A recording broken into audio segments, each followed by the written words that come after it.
মানবতার সংবিধান মহাগ্রন্থ আল কুরআনুল কারীম থেকে তাফসীর পেশ করবেন কারা নির্যাতিত নিষ্পেষিত নেতা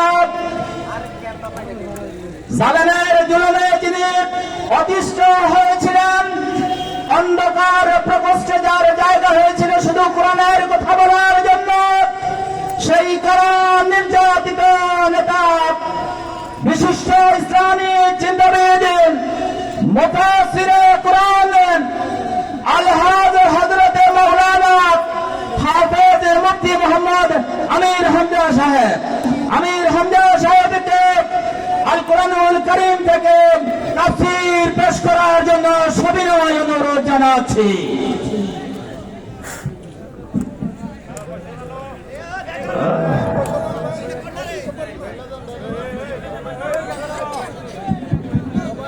আসসালামু আলাইকুম ওয়া রাহমাতুল্লাহি ওয়া বারাকাতুহু।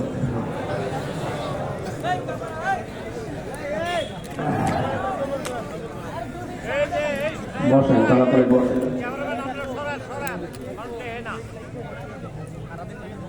আলহামদুলিল্লাহি রাব্বিল মাশরিকাইন ওয়া রাব্বিল মাগরিবাইন الذي خلق كل شيء زوجين وأوجب علينا الإحسان بالوالدين ونشهد أن لا إله إلا الله وحده لا شريك له وأشهد أن محمدا عبده ورسوله سيد الكونين صلى الله عليه وعلى آله وصحبه وأتباعه أجمعين ليلا ونهارا في الطرفين.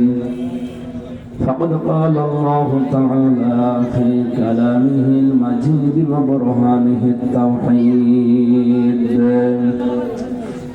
أعوذ بالله من الشيطان الرجيم. بسم الله الرحمن الرحيم.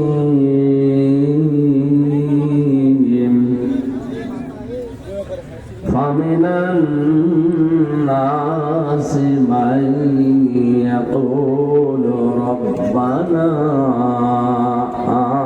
آتنا في الدنيا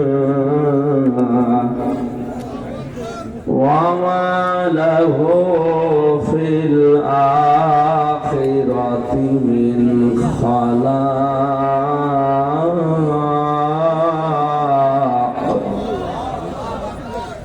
ومنهم من يقول ربنا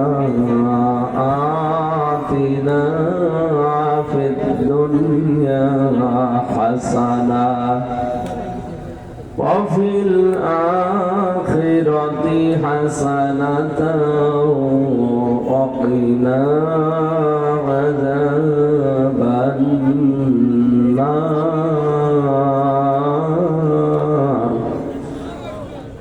صدقت يا ربنا.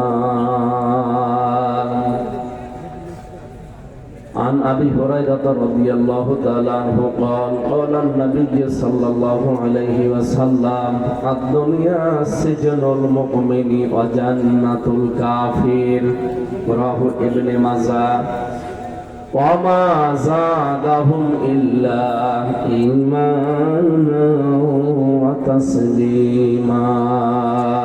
اللهم صل على سيدنا مولانا محمد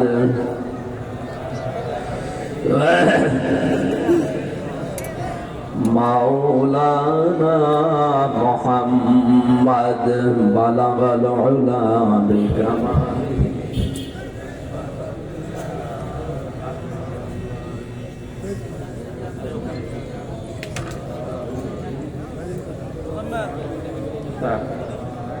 পিছিয়ে বসো। আলহামদুলিল্লাহ, ঠিক আছে, লাগবে না, বসেন। এখানে কি এত ফটো সেশন কিসের? বসেন। কুমিল্লা জেলার আদর্শ থানা আদর্শ সদরের অন্তর্গত 1 নম্বর কালীর বাজার ইউনিয়ন সৈয়দপুর আকামত আলী মাস্টার বাড়ির উদ্যোগে সৈয়দপুর আকামত আলী মাস্টার বাড়ি সফরা বিবি দারুল কোরআন মাদ্রাসা কমিটি ও যুব সমাজের উদ্যোগে আয়োজিত 2 দিন ব্যাপী ঐতিহাসিক তাফসীরুল কোরআন মাহফিল 12 বছর চলছে এখানে। প্রথম রজনীর স্বনামধন্য সভাপতি যারা মাওলানা আব্দুল জব্বার দামাত বারকাতুহুল আলিয়া। এতক্ষণ যারা আলোচনা রাখলেন মাওলানা হুসাইন মাহফুজ চুয়াডাঙ্গা, মাওলানা বদরুল ইসলাম খান। আগামীকাল যারা আসবেন এখানে বিশ্বনন্দিত মুফাসসিরে কোরআন মাওলানা কারি আব্দুল্লাহ আল আমিন ঢাকা, মাওলানা শামীম বিন সাইদি, আল্লামা দেলাওয়ার হুসাইন সাইদি রহমতুল্লাহ আলাইহির সুযোগ্য সন্তান, মাওলানা ইয়াহিয়া তাকি, মাওলানা জুনায়েদ আহমেদ, অন্যান্য আলেম ওলামা ইকরাম যারা আসবেন সবার জন্য দোয়া করছি। মঞ্চে বসা আছেন বড় ভাই মাওলানা শফিকুল ইসলাম। মাহফিল যাদের মাধ্যমে নিয়েছে আপনাদের এলাকা সন্তান যারা ময়নুল মাস্টার। মঞ্চে বসা সম্মানিত ব্যক্তিবর্গ, সামনে বসা মুসলমান ভাইরা, পর্দার আড়ালের সম্মানিত মা এবং বোনেরা, প্রশাসনের ভাইরা, প্রাণ প্রিয় কুমিল্লাবাসী, আল্লাহর দরবার শুকরিয়া জানাচ্ছি যিনি আমাদেরকে মানুষ বানিয়েছেন। অন্য কিছু বানাতে পারতেন, অন্য কিছু যদি বানাতেন এরকম সম্মান দিতেন না। ওয়ালাকাদ কাররামনা বানি আদম, আমি বনি আদম সন্তানকে সম্মান দিয়েছি। অথচ পৃথিবীতে আদম সন্তানের সম্মান নিয়ে সবচেয়ে বেশি খেলা করা হয়। কথা বোঝেন? 15.5 বছরে বহু মানুষ খেলা করেছে, এখন সামনে যেন আর খেলা কেউ করতে না পারে। মানুষের সম্মান নিয়ে সিনেমিনা খেলা যাবে না। লাকাদ খালাকনাল ইনসান ফি আহসানি তাকওয়িম, সবচাইতে সুন্দর করে আমি আল্লাহ মানুষ বানিয়েছি। আপনি অন্য কিছু নিয়ে খেলা করেন, মানুষের জীবন নিয়ে খেলা করবেন কেন? তার সম্মান নিয়ে খেলা করবেন কেন? ইন্নাল মুলুকা ইযা দাখালু ক্বরিয়াতান আফসাদুহা ওয়া জাআলু আইজ্জাতা আহলিহা আদিল্লা ওয়া কাযালিকা ইয়াফআলুন। সূরা নামলের 34 নম্বর আয়াতের মাঝের অংশে আল্লাহ দিয়েছেন পৃথিবীতে যারা জালেম, যদিও এটা বিলকিস রানীর জীবন থেকে নেওয়া, তিনি বলেছিলেন এই কথা তার সভাসদ বর্গকে। কোনো জালেম যদি ক্ষমতায় যায়, কোন এলাকায় যদি কোন জালেম প্রবেশ করে, তাহলে 2টা কাজ করে জালেমরা। এদিকে তাকান, কয়টা? 1 নম্বরে ওই এলাকায় ফাসাদ সৃষ্টি করে। এখানে কথা বলা যাবে একদম নিশ্চয়। আপনি দেখেন 5 তারিখের পর থেকে যাই হোক ছিল, এতদিন তো জালেমদের আন্ডারে ছিল। 5 তারিখের পর থেকে অনেকে ফাসাদ সৃষ্টি করা বন্ধ করে। ফাসাদ কাকে বলে? যে জায়গাটা নির্মল আছে, নিশ্চুপ আছে, শান্ত আছে, সেই জায়গাটাকে অশান্ত করার জন্য যারা চেষ্টা চালায় তারাই ফাসাদ করে। ওয়াইদা কিলা লাহুম লা তুফসিদু ফিল আরদ ক্বালু ইন্নামা নাহনু মুসলিহুন। আল্লাহ বলেন ওদেরকে যখন বলা হয় যে ফাসাদ সৃষ্টি করো না, বিশৃঙ্খলা করো না দুনিয়ায়, ওরা বলে আমরাই তো শান্তি স্থাপন করি। এটা মুনাফিকদের কথা। কাদের? 5 তারিখের পর থেকে আমরা যারা দেখতে পাচ্ছি এই দেশে বিশৃঙ্খলা করার জন্য কত রকমের নিয়ম তৈরি হয়ে গেল। জালেমরা তো করেছে, এই পাশাপাশি মুনাফিকরা চালাচ্ছে কাজ। শান্ত জায়গা অশান্ত করার জন্য এতদিন যাই ছিল, হঠাৎ করে আপনি চাঁদাবাজি আরম্ভ করবেন কোন কারণে? এটা একটা বিশৃঙ্খলা না? স্বাভাবিক জীবন যাত্রা নষ্ট করে দেওয়া এটা। আজকে এক চাঁদাবাজকে পিটিয়ে আদা মারা করে ফেলেছে। আমার মনে হয় এসব পিটিয়ে আদা মারা না, এ মেরে ফেলায় দাও, কারণ এগুলো ফ্যাসাদ সৃষ্টি করছে। আমরা একটা শান্ত নির্মল জীবন চাচ্ছি। আমার কথার ওজন টের পাচ্ছে? আলহামদুলিল্লাহ। এই জন্য জালেমরা যদি ক্ষমতায় যাওয়ার আগেই ফাসাদ সৃষ্টি করে, ক্ষমতা পেলে কিন্তু ডবল করে আরম্ভ করবে। রানী বিলকিস এটা জানিয়েছে তার সভাসদ বর্গদেরকে যে সুলাইমান নবী আসতেছে। ও মনে করেছে সুলাইমান নবী মনে হয় এরকম জালেম। জালেম যদি এলাকায় প্রবেশ করে প্রথমেই তারা ফাসাদ সৃষ্টি করতে থাকে, একটার পর একটা তাসবির দানা ছিঁড়ে দিলে যেভাবে পড়তে থাকে ওরা তাই করে, একটা শেষ হতে হতে আর একটা আরম্ভ করে। 2 নম্বরে অজাহালু আইজ্জাতা আহলিহা আদিল্লাহ, ওই দেশে যারা সম্মানিত মানুষ তাদেরকে তারা অসম্মান করে। আমরা এটা সেই 53.5 বছর ধরেই দেখছি। সম্মানিত মানুষদেরকে যারা ক্ষমতা চায় তারা আগে অপমান করার জন্য চেষ্টা চালায়। সর্বজন বিদিত এই দেশে আলেমদের ভেতরেও সাধারণ মানুষের ভেতরে মাওলানা দেলাওয়ার হোসাইন সাইদি রহমতুল্লাহ আলাইহি। বলেন তো এই লোকটাকে সবাই কম বেশি ভালোবাসে না? আপনারা করলেন কি? 13টা বছর তার জীবন থেকে নষ্ট করে দিলেন। যে ঘর কার ভেতরে থাকতো, আমার পাশে একটা দেওয়াল ছিল মাঝখানে, পাশের জেলখানায় উনি ছিল 1 নম্বরে, আমি ছিলাম 4 নম্বরে। কিভাবে রাখতেন তাকে? জালেমদের রাগ ছিল এত বেশি, কারণ ওদেরকে যা বলে দিত দাদারা ওরা তাই করত। ওনাকে মেরেও ফেলা হয়েছে দাদাদের হুকুমে, ওনাকে মেরে ফেলা হয়েছে দাদাদের হুকুমে, এটা এখন প্রমাণ পাওয়া যাচ্ছে। এই জন্য আমরা বলতে চাচ্ছি, কোন জালেম যদি সামনে এসে এই সমস্ত কাজগুলো করে তখন আর দল মত দেখা যাবে না, প্রতিহত করার জন্য চেষ্টা চালাবেন, নয়তো আপনাদের জীবনে এরকম করুণ পরিণতি নেমে আসবে, কিছুই করার থাকবে না। রজব মাস চলছে, এটা বিশ্বনবীকে এই মাসে আল্লাহ নিজের গবেষণাগারে নিয়ে গিয়েছিলেন। 27টা বছর একাধারে নিজে হাতে কলমে তাকে শিখিয়েছে, 14টা বিষয় শিখিয়েছিলেন। সামনে যেহেতু একটা কল্যাণময় রাষ্ট্র নবীকে দিয়ে গঠন করাবে, একটা শান্ত নির্মল কল্যাণময় রাষ্ট্র তৈরি করতে কি কি কর্মসূচি হাতে নেওয়া লাগে এগুলো আল্লাহ তাকে 27 বছর ধরে ধরে শিখিয়েছিলেন। আমরা এই দেশে যারা গবেষণা করি, যারা পিএইচডি করি, এমফিল করি, 2 বছর আর 5 বছর, খুব মিলে 7 বছর লাগে। গবেষণা করতে কয় বছর লাগে বলেন তো? মাত্র 7 বছর। একটা বিষয়ের উপরে আপনাকে ডক্টরেট ডিগ্রি দিয়ে দেবে। অথচ মুহাম্মদুর রাসূলুল্লাহকে আল্লাহ নিজে শিক্ষক হয়ে 27 বছর মাত্র 14টা জিনিস শিখিয়েছেন।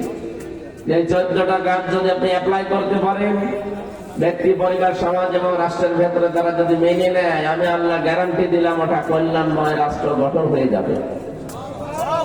এখন যারা দায়িত্বে আছে, ডক্টর মোহাম্মদ ইউনূস সহ, আমরা চাই আপনারাও কোরআন কারীম পড়েন। সূরা বানী ইসরাঈলের 23 থেকে 38 এই 16টা আয়াতের 14টা বিষয় করা আছে। এগুলো আমাদের ব্যক্তি, পরিবার, সমাজ এবং রাষ্ট্র এবং আন্তর্জাতিক মহলে যতটুকু পারেন অ্যাপ্লাই করেন, তাহলে এই দেশটা দাঁড়িয়ে যাবে। যদিও জালেমরা বিশাল ঋণের বোঝা আমাদের দিয়ে গেছে, উনি যাওয়ার সময় যে 14টা ব্রিফকেস নিয়ে গেল সব তো মাটি ভরা ছিল, সবগুলো নিয়ে চলে গেছে। তারপরও আমরা দাঁড়িয়ে যাব, কারণ আমাদের এই দেশের মানব সম্পদ যারা আমরা আছি, মানুষ না, আমরা সম্পদে পরিণত হব। এদেশে এই কয়েকদিন আগে আমি যাচ্ছিলাম আপনাদের এই জেলার উপর দিয়ে, পাইলট আমাদের বলছিল হেলিকপ্টারে যে এই যে বিশাল বিশাল জায়গাগুলো দেখতে পাচ্ছেন, যারা পালিয়ে গেল এরা যদি টাকা পয়সা গুলো বাইরের দেশে পাচার না করি, যদি এই দেশে কর্মসংস্থান তৈরি করে দিত, 36 লাখ যুবক এখন বেকার। কত? এই মানুষগুলোর কর্মসংস্থান তৈরি হয়ে গেলে এরা চুরি, ডাকাতি, ছিনতাই, চাঁদাবাজি এগুলো করতো না। মানুষের পেটে যখন খাবার না থাকে তখনই থাপা দেয়। এরা তো টাকা সব পাচার করে হয় সাহেব পাড়া নয় বেগম পাড়া বানিয়েছে। আমার কুষ্টিয়ার মাহবুবুল আলম হানি, ওর জীবনে আজকে 21 মিনিট ধরে একটা ডকুমেন্টারি দেখলাম। কি করেছে লোকটা? 15 বছর আগেও মাছ বিক্রি করতো, আর 15 বছরে কত হাজার হাজার কোটি টাকার মালিক শুধু হাসিনার বিয়ায় পাওয়া টাকা। সব ভিডিও আকারে দেখাচ্ছে সাংবাদিকরা। এতদিন প্রচার করেননি বলে কর্ম কি করে?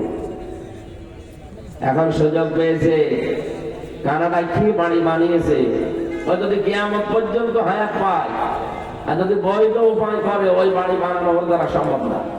সব আমাদের টাকা। কুষ্টিয়া জেলার টয়লেট থেকেও টাকা নিত।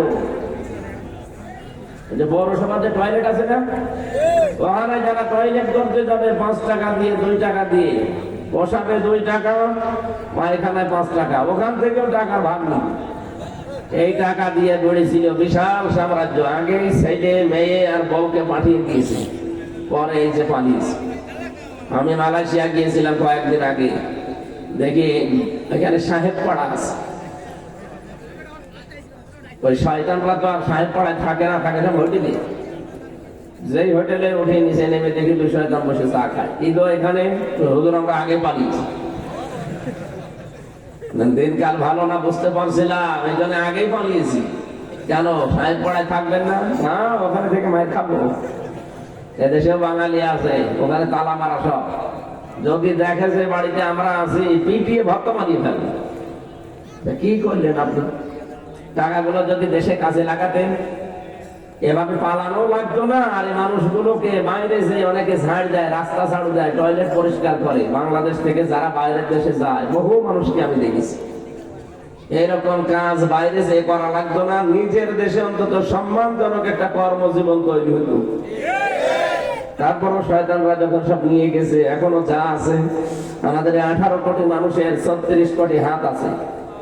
এই হাতগুলোকে আজ আমরা কর্মের হাত বানাবো, তাহলে এই জনসংখ্যা জনসম্পদে পরিণত হবে ইনশাআল্লাহ। মানুষকে আল্লাহ বলেন আমি সম্মান দিয়েছি। সুতরাং মানুষের সম্মান নিয়ে সিনেমিনি খেলা যাবে? আরো জোরে বলেন। এদের সম্মান দেওয়া লাগবে।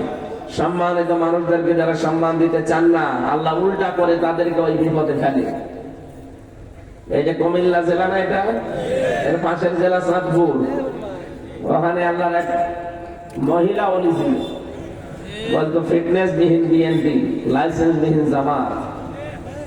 কি দীপমণি? আমি এই যে মামলার হাজিরা দিতে যাই, তো ওই আল্লাহ নবীর সাথে দেখা হয়। ও যা যা বলেছে ওই কথা আল্লাহ ওর উপরে এখন উল্টো করে ফেলিস। ওর এখন ফিটনেস নেই, লাইসেন্স নেই।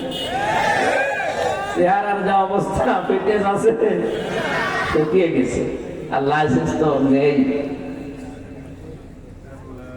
জালেমদেরকে আল্লাহ এত করেন পরিণতি দেবে ভাবতাম, কোরআনে পড়তাম, কিন্তু মনে হয়তো আরো দেরি হবে, এত তাড়াতাড়ি আল্লাহ দিয়ে দেবে আমি জানতাম না। যা যা বলেছে ওরা আল্লাহ মনে হচ্ছে ওইটা উল্টিয়ে ওদের উপরে কাজে লাগাচ্ছে। বলেন তো এখন বাস্তবে আপনি অন্যদিকে নেবেন না। এই দীপমণি, শেখ হাসিনা, আরেকজন তো আল্লাহ নবী মরেই গেল, মতিয়া চৌধুরী, ওটা নাই গেছে গেছে, আল্লাহ যা করে করবে। এই যে 2 জন এখনো বেঁচে আছে, এদেরকে কেউ কাজের মহিলা হিসাবে বাড়িতে এখন নেবে? বলে যে ভাই এটা একটু নেন, কাজ করে খাবে, তাও নেবে, কারণ চেহারার ফিটনেস হবে, লাইসেন্স হবে। এই মানুষগুলো কত মানুষ, কত জীবন নষ্ট করার পেছনে কারণেরা আপনি জানেন? শিক্ষা ব্যবস্থায় বসেছিল এই মহিলা, শিক্ষাটাকে ধ্বংস করে ফেলেছে। এরপরে যে শয়তান হাতে নিয়েছিল, এটা আমরা আরেক শয়তান, ইসকনের সদস্য মহিবুল হাসান। এই কথা বলছেন এখানে নওফেল নাকি যেন নাম, চট্টগ্রামে, আপনাদের এই বিভাগে বাড়ি। জীবনটা শেষ করে দিয়েছে আমাদের বাচ্চাদের। ক্লাস 8-এর বই পড়াছি তো। একটা বাবা যদি শিক্ষক হয়, তার মেয়েকে যদি পড়ায় ক্লাস 8-এ, জীবনও পড়াতে পারবে না, এমন এমন কিছু ওরা দিয়েছিল। নাউযুবিল্লাহ মিসাল। আল্লাহ আমাদের হাতে ধরে বাঁচিয়েছে। সুতরাং আমরা মানুষের সম্মান দেব, আমাদেরকে নাই আল্লাহ ওই গরম পরিণতি আবার দেবে। খাতিলকা বইও তো হুম খাওয়াবিয়াতাম বিমা সালামু, সূরা নমলের 52 নম্বর আয়াতে আছে। আল্লাহ বলেন এই সেই ঘরগুলো, এই সেই ঘরগুলো, খাওয়াবিয়াতাম বিমা সালামু, জালেমদের জুলুমের কারণে এগুলো আমি জনশূন্য করে দিয়েছি, পরিত্যক্ত বানিয়ে দিয়েছি। এ পর্যন্ত আল্লাহ বলে শেষ করে যায়নি, পরেরটা আবার আমাদের জন্য। আপনারা আছেন তো? আয়াতটাতে কত বাস্তব। কুষ্টিয়ার হানিফের বাড়ি, কিনোর বাড়ির দিকে তাকান, ওদের বাড়ি ঘর গুলো শুধু মানুষ ভেঙেই দেয়নি, পোড়াটা এখন জাতীয় টয়লেট হয়ে গেছে। মানুষজন দেখি 4-5 জন করে যায়, কেউ এদিকে কেউ এদিকে কেউ এদিকে কেউ এদিকে, মনে হচ্ছে যে জামাত বদ্ধ টয়লেট চলছে। এমনি আল্লাহ এগুলো করেনি। এই বাড়িগুলোতে বসে বসে ওরা দুর্বিসন্ধি করতো, কাকে সকাল বেলা বিপদে ফেলবো। কি বেশি বললাম আমি? ওখানে বসে বসে জুলুমের দুর্বিসন্ধি হতো, যে কাকে বিপদে ফেলবো সকালে বিনা কারণে। এরকম একটা মানুষকে ধরিয়ে দিত। কিছু জানে না লোকটা, ঘরে ঘুমিয়ে আছে, ঘুম থেকে উঠে দেখছে থানার হাজতে। কি গো এখানে কি? বলছে তুই গাছ কেটেছিস। কখন? স্বপ্নে। এটা কুমিল্লা ছিল না?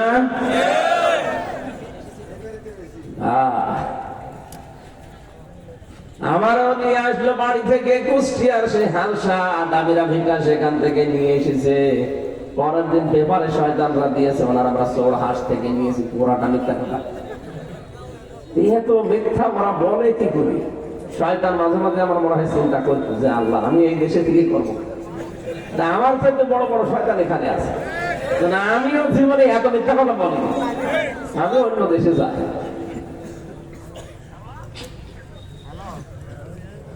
পুরাটা উল্টিয়ে এখন দেখেন আল্লাহ ওদের ঘাড়ের উপরে ফেলেছে। এই যে পাশের জেলা ব্রাহ্মণবাড়িয়া, আনিসুল হক আইনের চেয়ারে বসে সারা জীবন বেআইনি কাজ করতো। আলেমদের নামে কত জঙ্গি মামলা দিয়ে তাদের জীবনটা নষ্ট করে দিয়েছে এই শয়তান। আল্লাহ এখন দেখেন কত নিকৃষ্ট পরিণতি আল্লাহ তারে দেখিয়েছে। এখন শুকিয়ে গেছে, মালের এখন আর সে বয়স নেই। আলেমদের মাথায় দড়ি দিয়ে যখন আদালত প্রান্তরে নিয়ে যেত, এই শয়তানরা দেখতাম টিপ্পনি কাটতো। ওই যে যেটা দরবেশ সালমান রহমান নাকি জানো না, এই শয়তান দেখতেন এত বড় বড় দাড়ি নিয়ে ম্যাজিস্ট্রেটের ঘরে ঢোকে, কি যেন সলা পরামর্শ করে আর বেরিয়ে আসে। তারপরে ম্যাজিস্ট্রেট আমাদেরকে আরো কড়াকড়ি করে। আমি নিজে দেখেছি আমার মাথায় দড়ি দিয়ে, পায়ে ডান্ডা বেড়ি দিয়ে, হাতে হ্যান্ডকাপ দিয়ে যখন নিয়ে যাচ্ছিল, ওই শয়তানকে আমি দেখলাম ও ম্যাজিস্ট্রেটের ঘরে ঢুকে কি যেন বলে, বেরিয়ে আসে সলা পরামর্শ করে, আর তখনই ওরা আমাদের বিরুদ্ধে কঠিন কঠিন রায় দেয়। আমার মনে হয় ওরা যদি এরকম কিছু না বলতো, যে ম্যাজিস্ট্রেট নিজের মনে যদি রায় দিতে পারতো, ও ন্যায় বিচার করতে পারতো।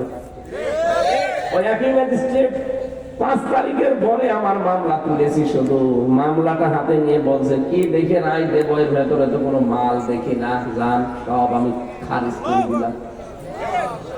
বলতে গেলাম একবার যে ম্যাজিস্ট্রেট সাহেব, এ মামলা তো 3 বছর আপনার কাছে ছিল, তখন তো বলেননি যে কোনো মাল নেই, হঠাৎ এখন বছর কোনো মাল নেই। এইটাই বলতো যে হুজুর আমার হাত বাঁধা ছিল, ওই যে দরবেশ আসতো, আনিসুল হক আসতো, এসে আমার হাত বেঁধে দিয়েছিল, আমার কিছু করার নেই। এখন আমার হাত খোলা আছে, এখন আমার ন্যায় বিচার করার শক্তি সামর্থ্য চলে এসেছে।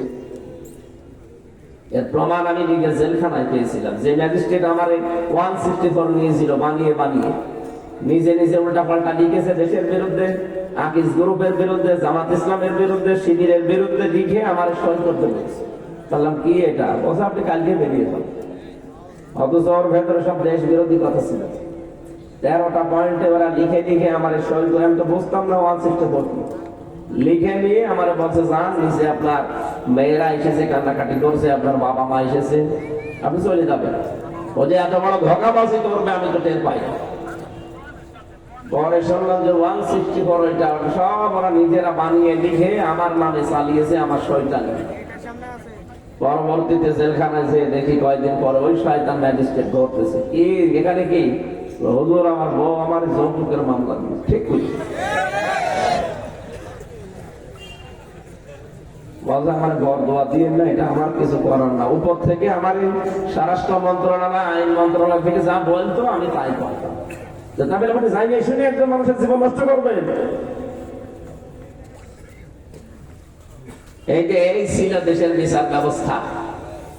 ওরা নিজেরা, আমি বাস্তবে তো টের পেয়েছি, নিজেরা এই কাজ করতো যে না আজকে কিছু করার নেই। অথচ ওই লোকটাই আগস্টের 5 তারিখের পরে রায় দিচ্ছে যে যান সব মামলা জামিন না খারিজ করে দিলাম। যে মামলা জামিনই হয় না 3 বছর, সেটা খারিজ হয় কি করে? তার মানে হাত বাঁধা ছিল, হাত খুলে গেছে। আমরা চাই এই দেশে 1628টা চেয়ার আছে, এই চেয়ার না, 1628টা চেয়ার আছে, প্রতিটি চেয়ারের হাত যেন এইভাবে আবু সাইদের মতো খোলা থাকে। এটা চান না? তারা চান দেখে লিল্লাহি তাকবীর।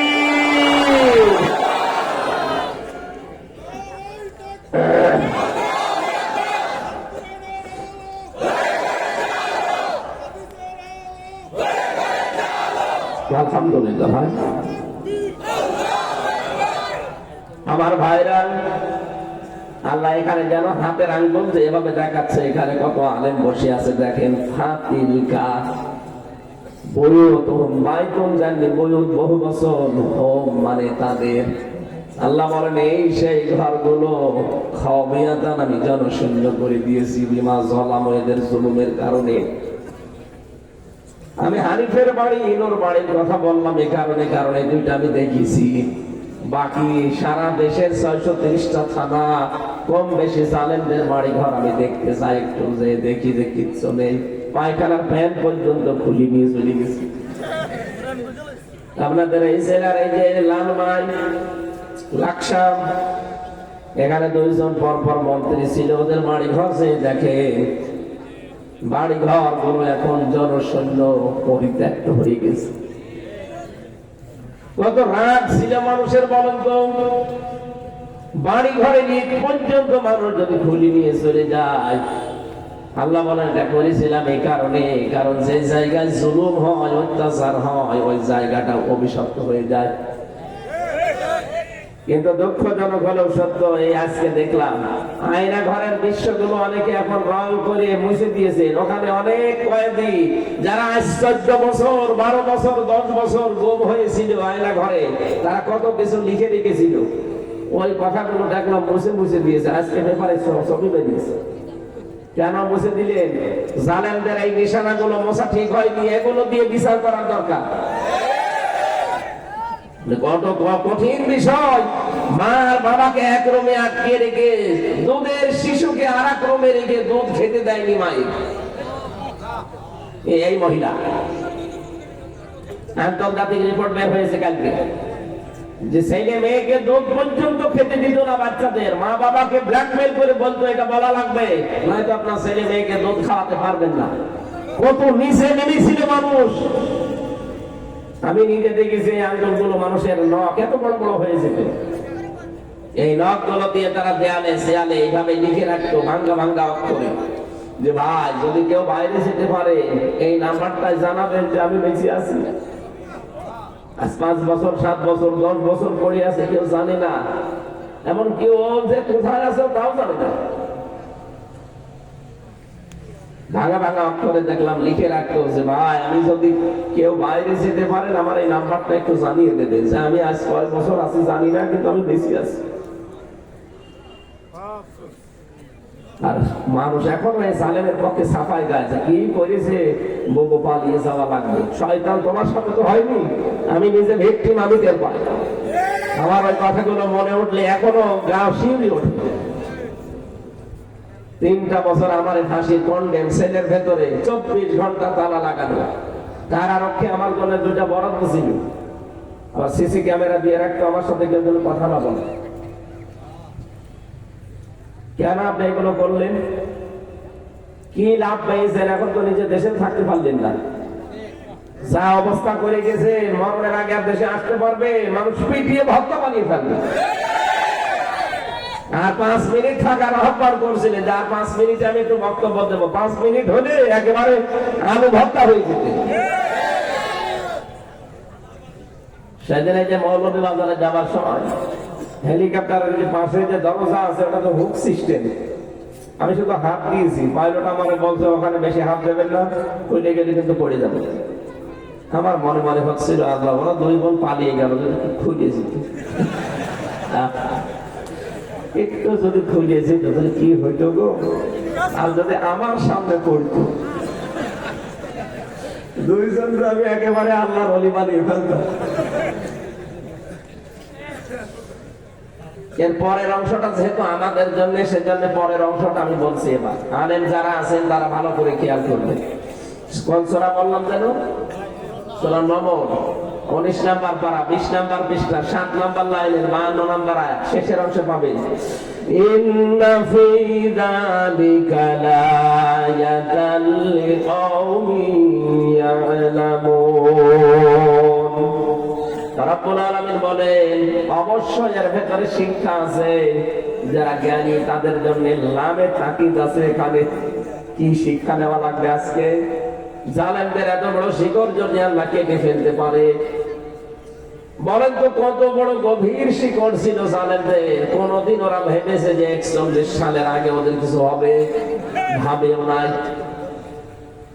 ইউনিয়নের দারোয়ান থেকে শুরু করে সংসদ পর্যন্ত সব ওদের লোক সেট করা ছিল। তাও প্রতিটি স্তরে 8-10 জন করে ওদের লোক। আমি তো রিমান্ডে দেখেছি, সবই ওদের। মামলার আইন ওদের, ম্যাজিস্ট্রেট ওদের, পিপি ওদের, জজ ওদের, রায় দেবে ওদের, রিমান্ডে নেবে ওরা, সবই ওরা। আমাদের জন্য একটা উকিল নামটা আসতে দাঁড়ায় তো তার কথা শুনলেও চলে, না শুনলেও চলে। এত বড় বিশাল শিকড় নিয়ে এগিয়ে যাচ্ছিল। আল্লাহ বলেন, ফাকুতিয়া দাবিরুল কওমিল্লাযিনা যালামু। জালেমদের শিকড় কাটা হয়ে গেছে। কে গেছে? কে জানালে? মতিয়া মজুর ফাইল জানালে। সারা বাংলাদেশে জালেমদের এই বাড়ি ঘর প্রতিষ্ঠান, এদের অফিস আদালত যে সব মাটির সাথে মিশে গেল। কে করেছে? আপনি একটা ধরেন যে এটা লোক না, ভাই জানানি। হানিফের বাড়ি যে মাটির সাথে মিশে গেল, এত বড় বাড়ি, ওর ভাইয়ের বাড়ি 8 তলা 10 তলা, ওর বাড়ি 4 তলা। কে করেছে আজ পর্যন্ত কোনো খবর নেই, কারণ ফাইল জানা নেই। আল্লাহ বলেন, ফাইল জানা নেই কারণে, কারণ পরবর্তীতে জালেমরা যে অ্যাকশন নেবে কি করে, কাউকে তো পাবে না। এই জন্য ফাইল আমি ঠিক রাখি নাই। কে ভেঙেছে কেউ জানে না।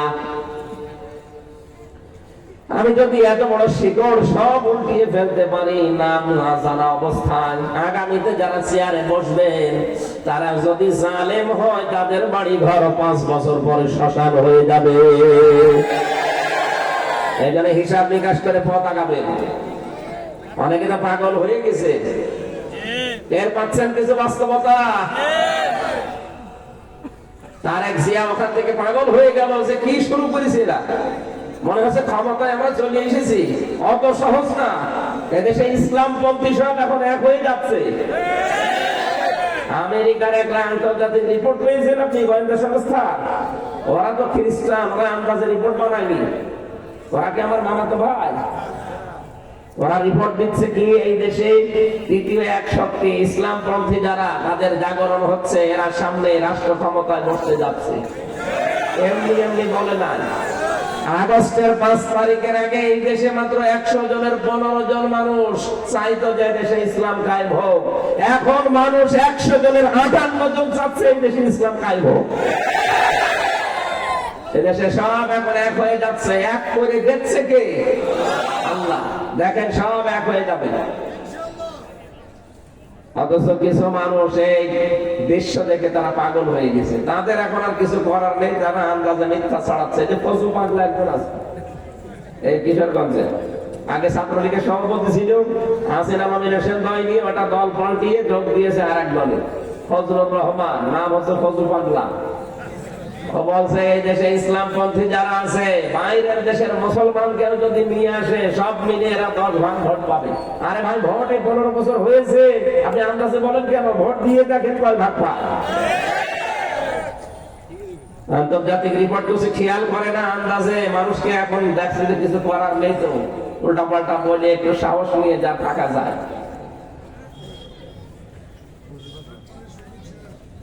বাটপাড়ির সময় শেষ। তারেক জিয়া তো জ্ঞানী মানুষ, বুঝে ফেলেছে। বারবার বলছে আপনারা থামেন, কি আরম্ভ করেছেন। এখন কিন্তু আর অত সহজ না। এদেশে আর কিছু না থাক, ইসলাম কিন্তু থাকবে। সব এখন ইসলামের জন্য এক হয়ে যাচ্ছে। জামাত ইসলাম, চরমনাই, হেফাজত ইসলাম, খেলাফত, সব কিছু যদি এক হয়ে যায়, এদেশে 100 জনের 58 জন না, 100 জনের 100 জন মানুষ দেখবেন ইসলাম চায়। অন্যান্য যারা আছে চিন্তা করবে, আর বাইরে থেকে করবো কি। আমরা তো আল্লাহর বান্দা, দেখি না আল্লাহ কিভাবে আমাদের চালায়। 54 বছর তো দেখলাম বিভিন্ন জিনিসের চালানো, কিছু পাইনি। এখন আমরা শুধু দেখতে চাচ্ছি আল্লাহর কোরআন দিয়ে চললে কেমন লাগে। হিন্দু পর্যন্ত বলছে, গতকালকে রিপোর্ট, এক হিন্দু পুরোহিত ঠাকুর বরিশালে, সে জানিয়েছে যে ইসলাম যদি দেশে আসে আমরা সবচাইতে বেশি নিরাপদে থাকবো। কয়েকদিন আগে গাইবান্ধার এক হিন্দু ঠাকুরের কথা বলেছিল যে ইসলাম যদি দেশে আসে আমরা মায়ের কোলে থাকবো, কারণ পিরোজপুরের রিপোর্ট তারা পেয়েছে আল্লামা সাইদি যতদিন তিনি এমপি ছিলেন ওই দেশের হিন্দুরা মায়ের কোলে যেভাবে থাকে ওইভাবে ছিল। আমি বাংলাদেশের সবচেয়ে বেশি মাহফিল করতাম পিরোজপুরে, বাগেরহাটে, ওই লাইনে। আমি গিয়ে ওই দোকানদারকে জিজ্ঞাসা করতাম হিন্দু দাদার যে কেমন এখন আছে, এবার আগে কেমন ছিলে? বলছে এখন জাহান্নামী আছে, আগে স্বর্গে ছিলাম। ওরা তো জান্নাত জাহান্নাম বিশ্বাস করে না, নরক বিশ্বাস করে। বলছে এখন নরকে আছে, আগে স্বর্গে ছিলাম। মাওলানার যে আচরণ, কত হিন্দু খ্রিস্টান বৌদ্ধ মুসলমান দেখতো না, সব তার কাছে সমান ছিল। সুবহানাল্লাহ বলতে পারেন নাই? হিন্দু পর্যন্ত মাওলানার জন্য ওনারা নাম ধরে ডাকে না, অসম্মান হবে, এই জন্য মাওলানা বলে সব। হিন্দু দাদা বড় হয়ে গেছে, 95 বছর বয়স, বলছে মাওলানা।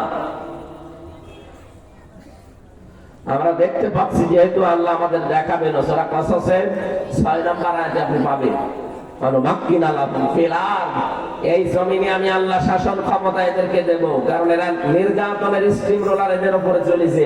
যদি এটা মুসা নবীর উপরে নাযিল হওয়া আয়াত, মুসা নবীর সংক্রান্ত নাযিল হওয়া আয়াত, এটা কিন্তু কিয়ামত পর্যন্ত থাকবে।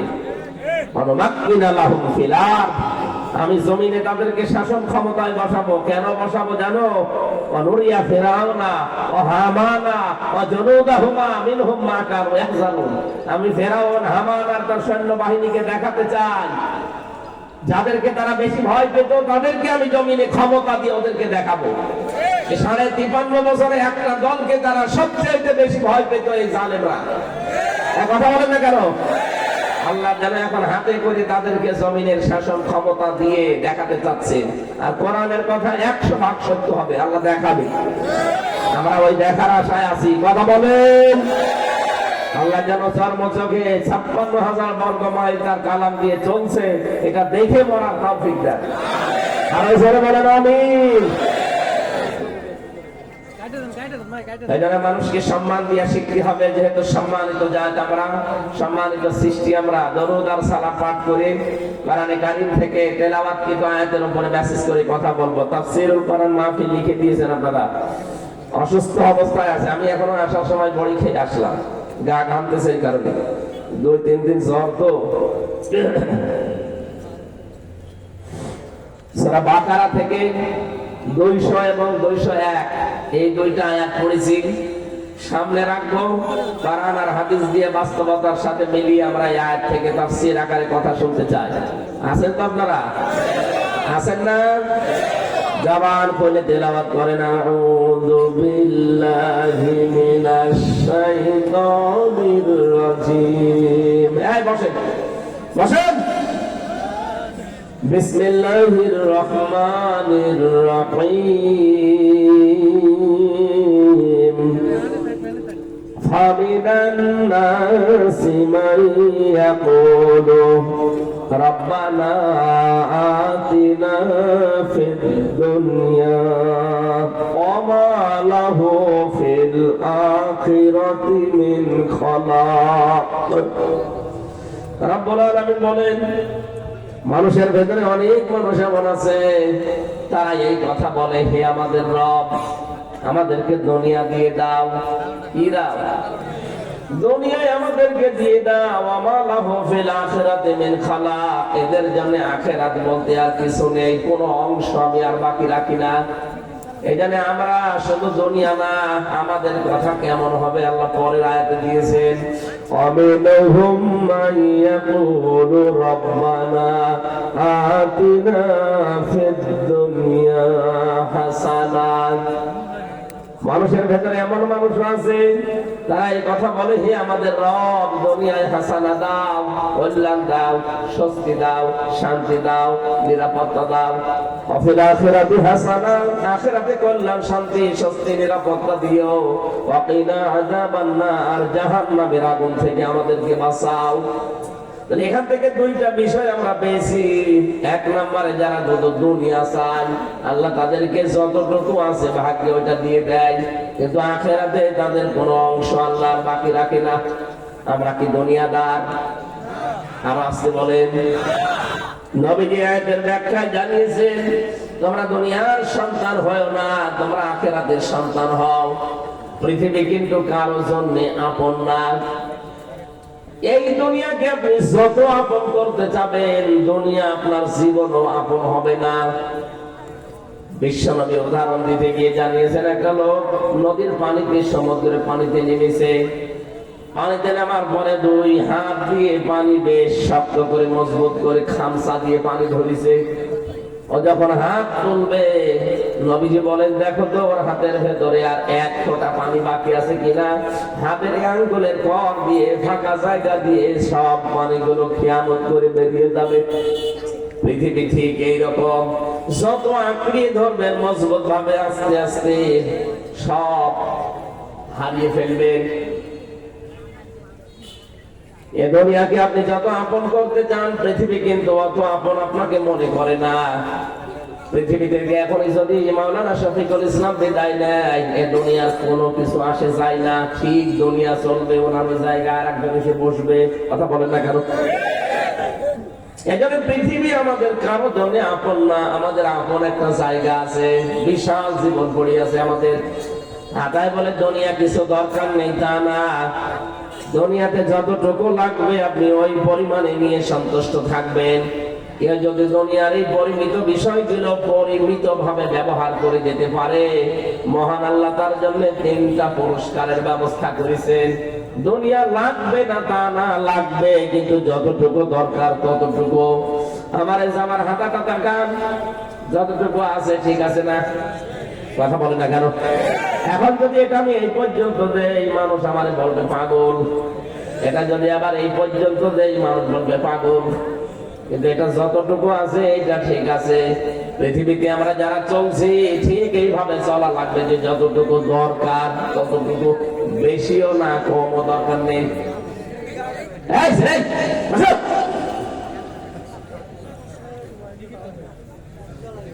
পৃথিবীর এই জমিনটা যেহেতু এইরকম, আপনি যদি পরিমিত ভাবে ব্যবহার করতে পারেন, সূরা আলে ইমরানের 14 নম্বর আয়াতে দলিলটা পাবেন।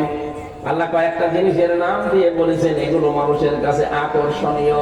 সুজ্জিনা লিন্নাসি হুব্বুশ শাহাওয়াতি মিনান নিসা ওয়াল বানিনা ওয়াল কানাতিরিল মুকানতারাতি মিনাজ যাহাবি ওয়াল ফিদ্দা। এখানে 6টা জিনিসের নাম আছে।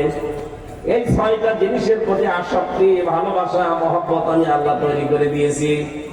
পৃথিবীতে এই 6টা জিনিস মানুষ চায় বেশি, এদের প্রতি আকর্ষণ বেশি। কিন্তু এই বিষয়গুলোকে যদি পরিমিত ভাবে কন্ট্রোল করে মানুষ ব্যবহার করে যেতে পারে, লিল্লাযীনা তাকাউ ইনদা রাব্বিহিম জান্নাত, এই মানুষগুলোর জন্য আমি আল্লাহ 3টা পুরস্কারের ঘোষণা দিলাম। তারা রবকে ভয় করে যদি এগুলোর ব্যবহার করতে পারে, তাদের 1 নাম্বার পুরস্কার দেব আমি আল্লাহ, জান্নাত। তাজরি মিন তাহতিহাল আনহার, যার তলদেশ দিয়ে নদী আর নহর প্রবাহমান থাকবে। যেহেতু দুনিয়ায় টাটকা বিষয়গুলো পরিমিত ভাবে ব্যবহার করেছে, ও জানতো যে এগুলো মন মতো ব্যবহার করা যায়, কিন্তু না, এটা নির্দিষ্ট সীমানা আছে। স্ত্রীকে আমারও মনে চাই সুন্দর করে সাজিয়ে মানুষকে দেখায়, আপনার চাইতে আমার বউ সুন্দরী কম না। রিমান্ডে আমার স্ত্রীর কিসের ছবিটা ছিল, বিয়ের দিনের একটা ছবি ছিল, ওর ভেতরে শয়তানরা মোবাইলটা নিয়েছিল যেহেতু আগে, রিমান্ডে ওইটা দেখে আমার বলছে, হুজুর মানুষ, আর মোবাইলের ভেতরে পূর্ণিমার ছবি। যাই তো, কিসের পূর্ণিমা? এটা আমার ম্যাডাম। না হুজুর, এত সুন্দর বউ পেয়েছে কি করে?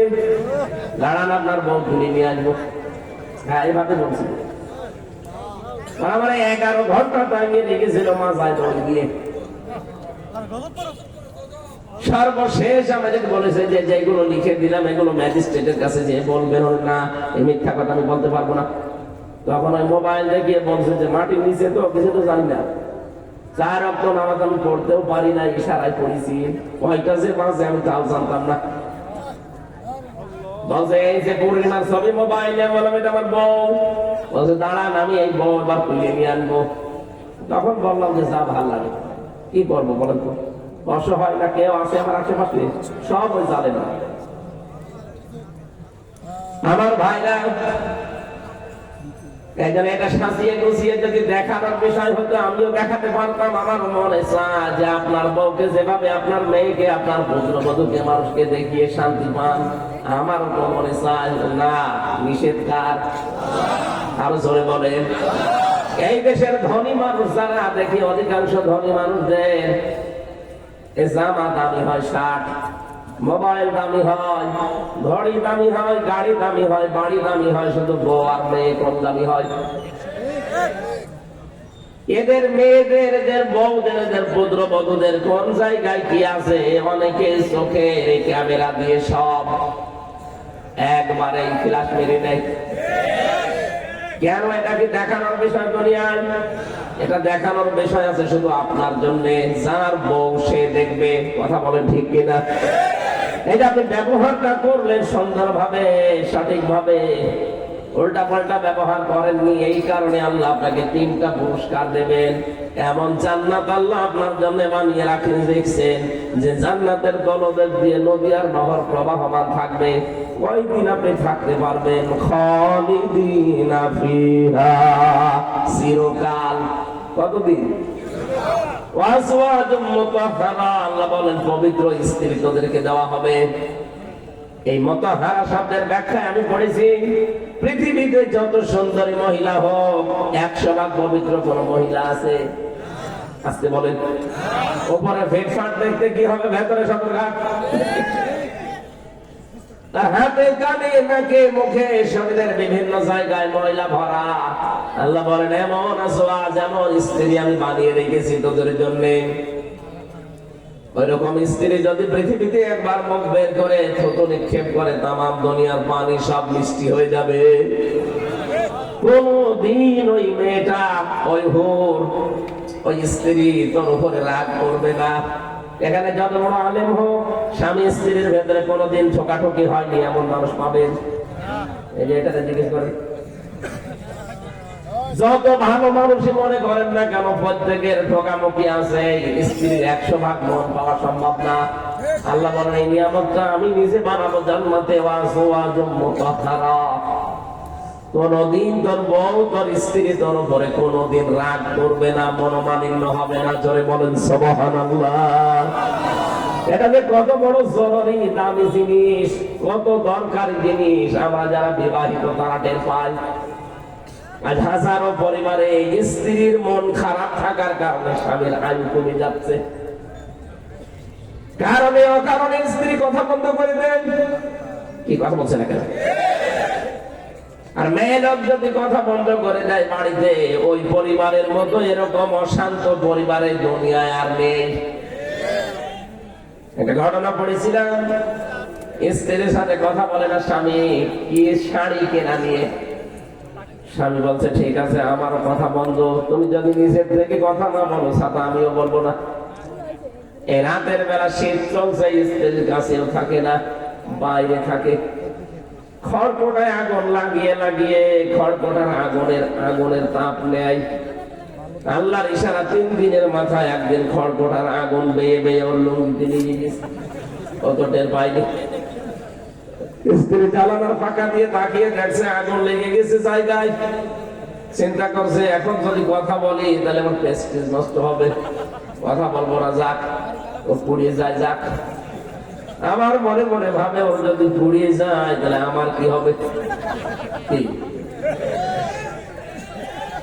কিন্তু কথা তো বলা যাবে না, কথা বললে আমার প্রেস্টিজ যাবে। কি করা যায়? স্ত্রী তখন জানালা থেকে মুখ অন্যদিকে ঘুরিয়ে জোরে জোরে বলতেছে, আমি কারোর সাথে কথাও বলি না, কারোর সাথে লুঙ্গিতে আগুন লাগলে তাও বলি না। স্বামী চিন্তা করছে হচ্ছে কি, তাকিয়ে দেখে লুঙ্গিতে আগুন, তাড়াতাড়ি আগুন নিবে, বলছে দরকার নেই, জীবনের কোনোদিন বেঁচে থাকতে বউর সাথে কথা বলতে পারবো না, একবারে পড়িয়ে দিতাম। সম্মানিত মা বোন, বিভিন্ন জায়গায় আছেন আমি জানি, কান খাড়া করে শোনেন। এই দেশে হাজারো স্ত্রীর কারণে এই পুরুষ মানুষের আয়ু কমে যাচ্ছে। কারণে অকারণে বিনা কারণে স্ত্রী কথা বন্ধ করে দেয় স্বামীর সাথে, ও বেচারা শেষ পর্যন্ত মারতেও পারে না, সহ্য করতে পারে না, মানুষ রোগী হয়ে যায়। এরকম পুরুষ মানুষ দেশে নেই? কারা কারা আছেন হাত তোলেন তো? অনেকেই আছে না। মা বোন যারা শুনতে পাচ্ছেন, এমনকি এই যে রেকর্ড হচ্ছে শুনবেন, আপনি কি মনে করছেন স্বামীর এই মন খারাপ নিয়ে আপনি জান্নাতে যেতে পারবেন? জীবনও না। কোন স্ত্রী যদি মারা যায় আর স্বামী যদি বলে মন থেকে যে না, আমার বউ কিন্তু সত্যি ভালো ছিল, আমার মন মতো ছিল, নবীজি বলেন ওই স্ত্রীকে আল্লাহ নিজ গুণে মাফ করে দেবেন। আল্লাহ মেয়েদেরকে খাদিজাতুল কুবরার মতো হওয়ার তৌফিক দেন, বলেন আমিন। হযরতে খাদিজার জীবনী পড়লাম, কোনদিন হযরতে খাদিজাতুল কুবরা রাদিয়াল্লাহু তাআলা আনহা এক ওয়াক্ত নামাজ পড়েননি, একটা রোজা রাখেননি, একটা টাকা তিনি যাকাত দেননি, একবার তিনি হজও করেননি, কারণ এই বিধানগুলো সব তার ইন্তেকালের পরে নাযিল হয়েছে। একটা জীবনে নামাজ পড়লেন না, রোজা রাখলেন না, যাকাত দিলেন না, হজ করলেন না, অথচ আল্লাহ নিজে জান্নাতে তার জন্য একটা ঘর বানিয়ে পাঠিয়ে দিয়েছে স্বামী স্ত্রীর কাছে। নবীজি বসে আছে, জিবরাইল এসে বলে, হে নবী, আল্লাহ আমাকে একটা সুসংবাদ পাঠিয়েছেন, যদি খাদিজা আপনার স্ত্রী, তার জন্য আল্লাহ নিজে জান্নাতে একটা নয়েজ মুক্ত, আওয়াজ মুক্ত ঘর বানিয়েছে। ওই ঘরে খাদিজা ছাড়া কেউ প্রবেশ করতে পারবে না। আপনি খাদিজা আসলে বলবেন যে আল্লাহ তাকে সালাম দিয়েছে এবং আমি জিবরাইল তাকে সালাম দিয়েছি। পৃথিবীতে একটা মহিলাকে আল্লাহ নিজে সালাম পাঠিয়েছে। আর একজন মহিলা, সে ঘর চেয়েছিল আল্লাহর কাছে, এই জন্য আল্লাহ তার জন্য ঘর বানিয়েছিলেন, তার নাম আসিয়া। তার জন্য আল্লাহ ঘর বানাননি, তিনি ঘর চেয়েছিলেন। ইদে ক্বালাত রাব্বি বিনি ইনদাকা বাইতান ফিল জান্নাতি ইলা আখিরি আয়াত। হযরতে আসিয়া বলেছিল, মাবুদ তুমি আমার জন্য একটা ঘর বানিও জান্নাতে, যেখানে বসে বসে তোমারে দেখা যায়। তার জন্য আল্লাহ ঘর বানাননি, তিনি বানাতে বলেছিলেন তাই। কিন্তু খাদিজার জন্য আল্লাহ নিজে ঘর বানিয়ে পাঠিয়ে দিয়েছেন, আর বলেছে এই ঘরটা নয়েজ মুক্ত, আওয়াজ মুক্ত। কেন? হযরতে খাদিজাতুল কুবরা স্বামীর জন্য তার একটা ঘরকে তিনি নয়েজ মুক্ত, আওয়াজ মুক্ত রাখতেন, গোলমাল মুক্ত রাখতেন। বাড়ি থেকে বাইরে যখন নবীজি যেতেন, বাইরে থেকে আসলে ঘরে প্রবেশ করলে তিনি শান্ত হয়ে যেতেন। ও মা বোনেরা, স্বামী যখন বাইরে থেকে আসবে, ঘরটা আপনি আওয়াজ মুক্ত করে ফেলবেন, একটা শান্ত নির্মল পরিবেশ তৈরি করবেন ঘরটায়। ও বাইরের পরিশ্রান্ত শরীর বাড়িতে আসলে যেন অন্তত শান্ত সৃষ্ট হয়ে যায়। এমন স্বামী আমরা এখানে আছি, বাইরে থেকে কর্মজীবন শেষ করে বাড়িতে আসলে মনে হয় ঘরটা জাহান্নাম। কথা বলেন না কেন? আপনাকে খাদিজাতুল কুবরার সাথে আল্লাহ জান্নাত দেবে, আন্দাজে দেবে। সে তার স্বামীর জন্য নয়েজ মুক্ত করতেন, ঘর আওয়াজ মুক্ত, আর আপনি আওয়াজ মুক্ত করে রাখেন। যত সমস্যা ঘরে আসলে 14টা ফর্মালিটি আপনি আমার কানে শোনান। আশা করছে হাদিসটা মেনে খাদিজাতুল কুবরার সাথে জান্নাতি হওয়ার চেষ্টা করবেন, বলেন আমিন। যে কথাটা বলতে পর্যন্ত এসেছিলাম, হযরতে খাদিজাতুল কুবরা রাদিয়াল্লাহু তাআলা আনহা প্রতিদিন রাতের বেলা তিনি স্বামীর জন্য দরজার সাথে খেলা দিয়ে তিনি ঘুমিয়ে থাকতেন। নবীজি যে আসতেন, একবার ডাক দিতেন খাদিজা, সঙ্গে সঙ্গে খুলে যেত। বিশ্বনবী প্রতিদিনই জিজ্ঞাসা করতেন, ঘুমাও না রাতের বেলা? খাদিজাতুল কুবরা বলে, হে রাসূল, আপনি বাইরে থাকেন দিনের কাজে, দিন প্রচারে, আমি টেনশনে থাকি, কখন না জানি কোন বিপদ আপনার উপরে চলে আসে।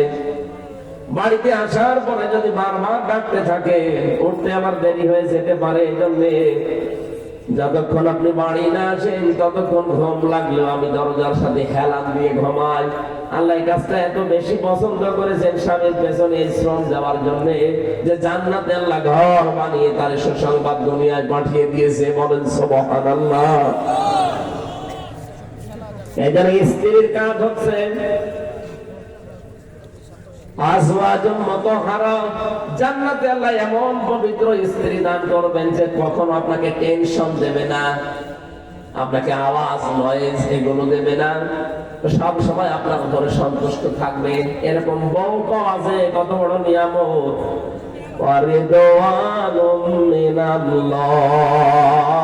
সবচাইতে বড় বিষয় আমার আল্লাহ নিজে তার সন্তুষ্টি প্রকাশ করবেন। বলেন সুবহানাল্লাহ। আমি শফিক সাহেবের বাড়িতে গেলাম মেহমান হিসাবে, উনি আমার নিলেন।